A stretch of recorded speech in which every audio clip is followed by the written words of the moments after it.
अकेले जीतना सीखो। डॉक्टर एपीजे अब्दुल कलाम एक छोटे से घर में पैदा हुए और बचपन में अखबार बेचते थे। क्या उस बच्चे को देख करके कोई ऐसा बता सकता था कि हमारे देश के राष्ट्रपति बनेंगे? उस देश के जिसमें करोड़ों की जनसंख्या है, उस देश में जहां पर अधिकतर बच्चे उनके स्टैंडर्ड से ज्यादा अच्छे स्टैंडर्ड वाले फैमिली में अपना बचपन बिता रहे थे। इंसान को जीतने में उसका अकेला होना कभी भी प्रॉब्लम क्रिएट नहीं करता है, बल्कि अकेला रहकर ही कोई इंसान जीतना सीखता है, क्योंकि वो अपने साथ में ज्यादा जुड़ता है। मैरी कॉम मणिपुर के एक छोटे से गांव में पैदा हुई।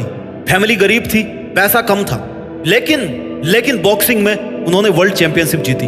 वो चाहती तो अकेली बैठ करके अपने दुखों में अपनी जिंदगी बर्बाद कर सकती थी, लेकिन नहीं। एक माँ होने के बावजूद भी उन्होंने बॉक्सिंग को नहीं छोड़ा और उन्होंने दुनिया को जीत करके दिखाया कि वो अकेले रहकर जीत सकती है। इस वीडियो को देखने के बाद आप बड़ी से बड़ी मुश्किलों से भी लड़ जाओगे, बड़े से बड़े लक्ष्यों को भी अकेले हराने का हौसला आप बना पाओगे। अकेला चना बाहर नहीं फोड़ सकता, ये आपने सुना था, लेकिन इसको आज बदलने की जरूरत है। अकेला इंसान पूरी दुनिया को बदल सकता है, पूरी मुश्किलों को फोड़ सकता है, हर एक चुनौती को फोड़ सकता है। होना चाहिए उसमें जिगरा, उसमें हिम्मत होनी चाहिए, उसमें औकात होनी चाहिए, उसमें हिम्मत होनी चाहिए अपनी औकात को बढ़ाने की, उसमें हिम्मत होनी चाहिए अपने आप को उस हद तक ले जा करके मेहनत कराने की, अपने आप को उस हद तक ले जाकर खुद को ट्रेंड कराने की जहां पर पहुंचना हर किसी आम आदमी के बस की बात नहीं होती। दुनिया के मोहजाल से जितना खुद को आजाद कर लोगे ना, जितना जल्दी आप अपने सपनों को पाने के लिए इस दुनिया से अलग हो जाओगे, इस दुनिया से अकेले हो जाओगे, उतना जल्दी आप जीतना सीख पाओगे। अकेलापन एकांत है, अकेलेपन को एकांतवास में क्रिएट करो। जब देखा होगा आपने पुरानी कहानियों में,